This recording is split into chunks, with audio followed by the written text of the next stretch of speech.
sight into Fnatic's 13th straight win.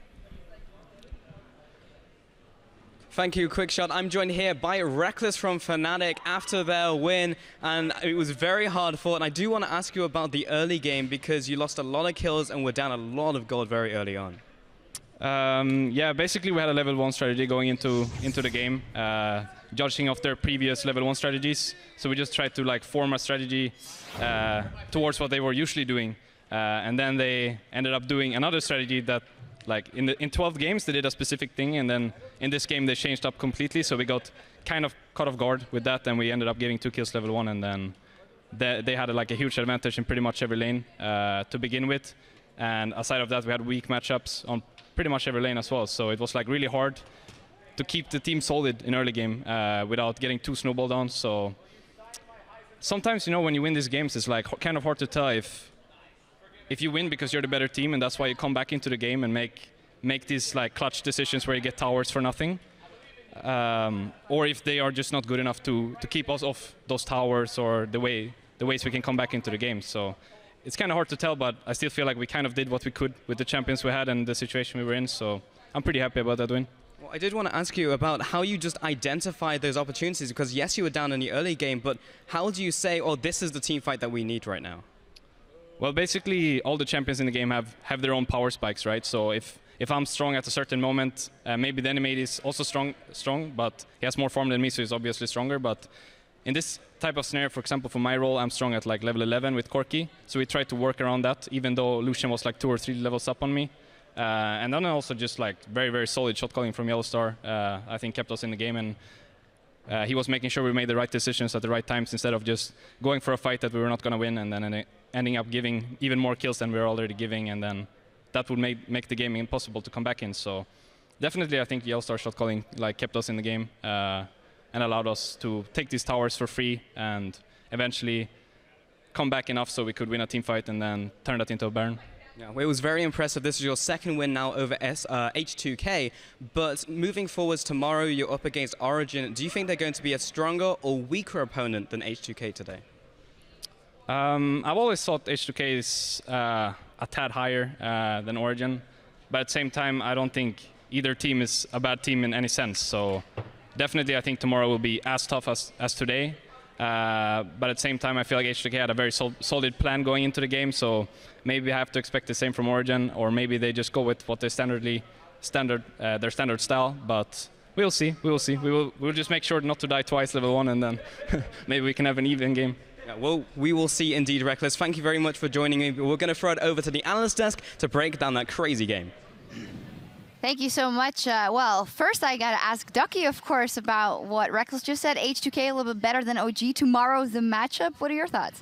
Well, it's his opinion, so I think we're a tad higher than H2K right now, but this is mainly because I think that H2K is slumping a little bit, and I think it also showed both in the draft and in the in-game decision-making.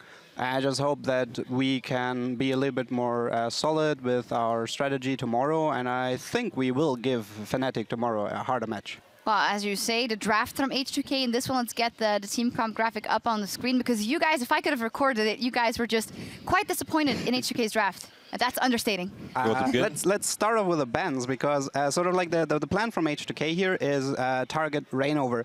Reignover, if you look at the champions he played in the jungle so far, were mainly on the Gragas and the Rek'Sai side and the Olaf side.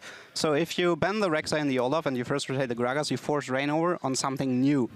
I hope that H2K knew it was the Rengar, because it was something that was very visible from Reignover's solo queue accounts.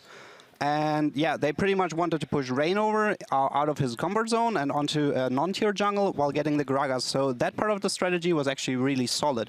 But then it gets wacky. Oh, let me start where it gets rocky, right? Like, in the second rotation, they just pick a Gnar and a Shen.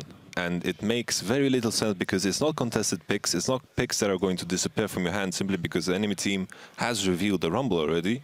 While in reality, the pick that was contested was the Jace. I think we talked about the Jace for a straight 5 minutes about how it was contested. And it was just shocking that it just passed away through the ban and pick. Yeah. It starts off with, like, first up we were thinking that Jace might be a first rotation from Fnatic, and then in the second rotation H2K had the opportunity to go Alistar Jace, and they would have set up for such a good team comp.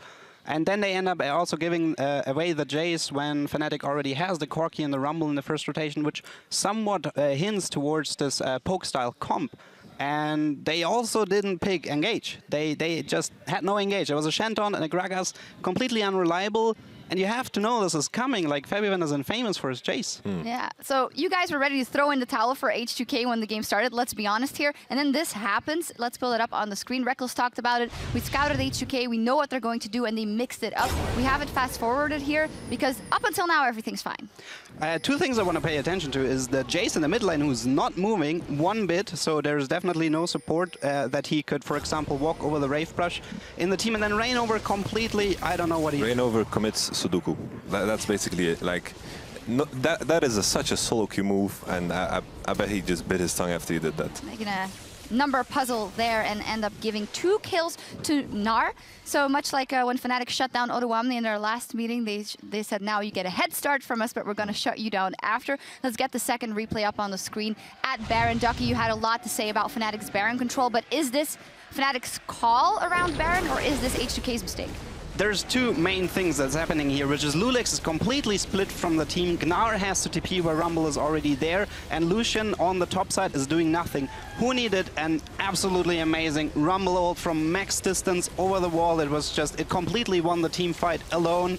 And after that, I feel like, I don't know, Fnatic's communication, their shot calling, everything was just on point, and H2K was too split. It was unclear what they were doing, and it really cost them the game here. I would have to say that it really showed the strategical flaw of H2K's ban and pick right here, simply because they had a situation where they just had to push out bottom, let Gnar create some pressure before they venture into the enemy jungle, and they ventured into the enemy jungle, forced a TP off of Gnar, and it kind of groups them up, because in a group situation they will lose. In the laning phases alone, they were stronger, and that's how they should have played it out. Yeah, but they didn't, and Fnatic still undefeated here. Well, there's still more LCS coming your way today as SK Gaming goes up against Gambit to try and keep their playoff hopes alive. We'll meet you back here right after this. Alista and Rengar is looping good here. Okay, I take Rengar. Okay. Oh no! Shut up, your Rengar is sick. Go. Huni will be dropping, but not before he puts the equalizer out. Reignover's leaped back in with Thrill of the Hunt. Victor is dead, Victor is dead. Gnar? Gnar? Gnar, can we? Yeah, we can. 3 versus 4, 3 versus 4, 3 versus 4, 3 versus 4. Gnar? Shen. Nice! Shen. Culling's coming over from the side. Red team Baron! Fnatic get Baron! There's 2 more kills for Huni. It's a double. Equalizer comes out and Odoamne is down already. Lulex is looking for Feathervin, but he's not going to find him. Reignover leaps in. 13-0. They equal the longest winning streak in LCS history.